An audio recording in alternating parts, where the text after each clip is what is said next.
ஆனி மாதத்தில் அமாவாசைக்கு பிறகு வரும் பிரதமை திதி துவங்கி நவமி வரையிலான காலம் ஆஷாட நவராத்திரி காலமாகும். நாம இன்னைக்கு இந்த வீடியோல ஆஷாட நவராத்திரி வழிபடும் முறை பற்றி விளக்கமா பார்க்கலாம். Hi guys, welcome back to our channel. என்னோட சேனலை இப்போதான் நீங்கள் ஃபர்ஸ்ட் டைம் பார்க்குறீங்கன்னா ப்ளீஸ் சப்ஸ்கிரைப் பண்ணிக்கோங்க. நீங்கள் கொடுக்குற ஒவ்வொரு சப்ஸ்கிரிப்ஷனும் எனக்கு மிகப்பெரிய மோட்டிவேஷனாக இருக்கும். அதே மாதிரி பக்கத்தில் இருக்கிற பெல் பட்டனையும் கிளிக் பண்ணிக்கோங்க. வாங்க இப்போ வீடியோக்குள்ள போகலாம். ஆஷாட மாதம் என்பது சந்திரனை அடிப்படையாக கொண்ட மாதமாகும். இந்த மாதத்தில் வரும் பஞ்சமி திதியில் வாராகி அம்மனை வழிபட்டு அவரிடம் என்ன கோரிக்கை முன் வைக்கிறோமோ அது அப்படியே நடக்கும் என பிரம்மாண்ட புராணம் சொல்கிறது. அம்பாளை விரதம் இருந்து வழிபடுவதற்கு ஏற்ற காலங்களில் மிகவும் விசேஷமானது நவராத்திரி காலமாகும். வசந்த நவராத்திரி, ஷியாமலா நவராத்திரி, சாரதா நவராத்திரி, ஆஷாட நவராத்திரி என வருடத்திற்கு 4 நவராத்திரிகள் வருகின்றன. இதில் ஆனி மாதத்தில் வருவது ஆஷாட நவராத்திரி ஆகும். ஆஷாட நவராத்திரியில் வழிபாடு செய்யும் முறை. ஆஷாட நவராத்திரியில் 9 நாட்களும் கலசம் வைத்து வழிபடலாம் அல்லது வாராகி அம்மனின் திருவுருவ படம் அல்லது விக்கிரகம் வைத்தும் வழிபடலாம். முடியாதவர்கள் தீபம் மற்றும் ஏற்றி வழிபாடு செய்யலாம். இந்த பதிவில் எளிமையான முறையில் தீப வழிபாடு செய்யும் முறை பற்றி விரிவாக காணலாம். ஆஷாட நவராத்திரி 2024 6ஆம் தேதி ஜூலை மாதம் 2024 அன்று தொடங்கி 16/7/2024 அன்று முடிவடைகிறது.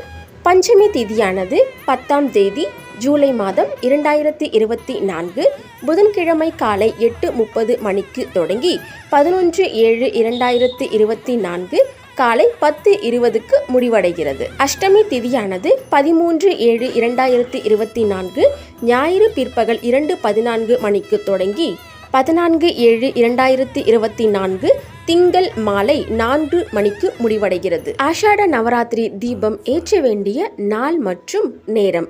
அமாவாசை வழிபாடு முடிந்த பிறகு அன்று மாலையோ அல்லது 6/7/2024 அன்று சனிக்கிழமை பிரம்ம முகூர்த்த வேளையிலேயோ அல்லது யமகண்டம் மற்றும் ராகு காலம் நேரம் தவிர்த்து இந்த தீபத்தை முறையே 9 நாட்கள் தொடர்ந்து காலையிலும் மாலையிலும் ஏற்றலாம் அல்லது 6ஆம் தேதி தொடங்கி 16ஆம் தேதி வரை உள்ள ஏதாவது ஒரு தினத்தில் அல்லது பஞ்சமி மற்றும் அஷ்டமி தினத்தில் இந்த தீபத்தை வாராகி அம்மனாக பாவித்து ஏற்றி வழிபாடு செய்யலாம். இந்த தீபம் ஏற்ற தேவையான பொருட்கள்: எவர் சில்வர் மற்றும் இரும்பு தவிர்த்த பித்தளை தட்டு அல்லது செம்பு தட்டு. இந்த தட்டில் பரப்பி வைப்பதற்காக கோதுமை, நெல், துவரம் பருப்பு, பச்சை பயிறு, கொண்டை கடலை, மொச்சை பயிறு, எள்ளு, கொள்ளு, உளுந்து அதாவது கருப்பு தோல் உரிக்காத உளுந்து, அகல் தீபம், பஞ்சுத்திரி, நெய் அல்லது நல்லெண்ணெய். இவ்வாறு நான் சொன்ன தானியங்கள் அனைத்தும் நாட்டு மருந்து கடைகளில் ரூபாய் 5 அல்லது 10 ரூபாய்க்கு அனைத்தும் கலந்தும் கிடைக்கும். அதை வாங்கி செம்பு அல்லது பித்தளை தட்டில் கொஞ்சமாக பரப்பி வைத்து புதிய அகல் தீபம் ஒன்றினில் நன்கு துடைத்து சந்தனம் மற்றும் குங்குமம் 5 பொட்டுக்களை வைத்து நெய் அல்லது நல்லெண்ணெய் ஊற்றி பஞ்சுத்திரி போட்டு நவதானியத்தின் மீது விளக்கேற்றி வாராகி அம்மனாக பாவித்து வழிபாடு செய்யலாம். 9 நாட்கள் தொடர்ந்து வழிபாடு செய்ய முடியாதவர்கள் ஆஷாட நவராத்திரி தினத்தில் வரக்கூடிய ஏதாவது ஒரு நாள் அல்லது பஞ்சமி மற்றும் அஷ்டமி திதியில் இந்த வழிபாட்டினை செய்யலாம். வீட்டில் செய்ய முடியாதவர்கள் கோவிலிலும் இந்த வழிபாட்டை பஞ்சமி அல்லது அஷ்டமி தினத்தில் செய்து வாராகி அம்மனின் அருளை பெறலாம். தாய்க்கு நிவேதனமாக அவித்த உருளைக்கிழங்கு அல்லது சர்க்கரை வள்ளிக்கிழங்கு, வேறுகடலை, மாதுளை பழம், கருப்பு உளுந்து வடை போன்ற அனைத்தையுமோ அல்லது நம்மால் முடிந்த ஏதாவது ஒரு பிரசாதத்தை நைவேத்தியமாக அம்மனுக்கு சமர்ப்பிக்கலாம். அதோடு வாராகி அம்மனின் கவசம் அல்லது மந்திரம் தெரிந்தவர்கள் சொல்லலாம் அல்லது வாராகி தாயே போற்றி என 108 தடவையும் சொல்லலாம்.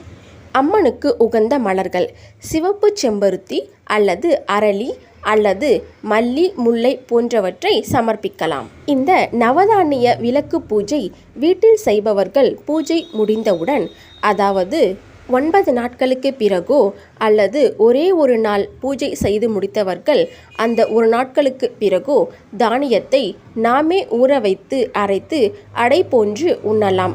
முடியாதவர்கள் பறவைகளுக்கு உணவாக அளிக்கலாம் அல்லது பசுக்களுக்கு நன்கு ஊற வைத்து உணவாக அளிக்கலாம். இந்த ஆஷாட நவராத்திரியில் விளக்கு பூஜை, அதாவது நவதானிய விளக்கு பூஜை செய்வதற்கு அம்மனின் திருவுருவ படமோ அல்லது கலசமோ வைக்க தேவையில்லை.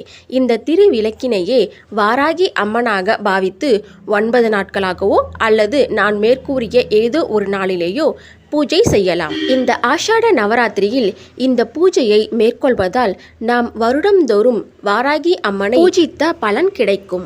நவகிரக தோஷங்கள் அனைத்தும் விலகும். வெற்றி மேல் வெற்றிகள் குவியும். நாம் செய்யும் இந்த எளிமையான பூஜையானது ஏவல், பில்லி, சூனியம் போன்றவற்றை முறியடிக்கும் சக்தி வாய்ந்தது. நாமும் வருகின்ற இந்த ஆஷாட நவராத்திரியில் நம்மால் இயன்ற அளவு இந்த பூஜையினை மேற்கொண்டு வாராகி அம்மனின் அருளை பெறலாம்.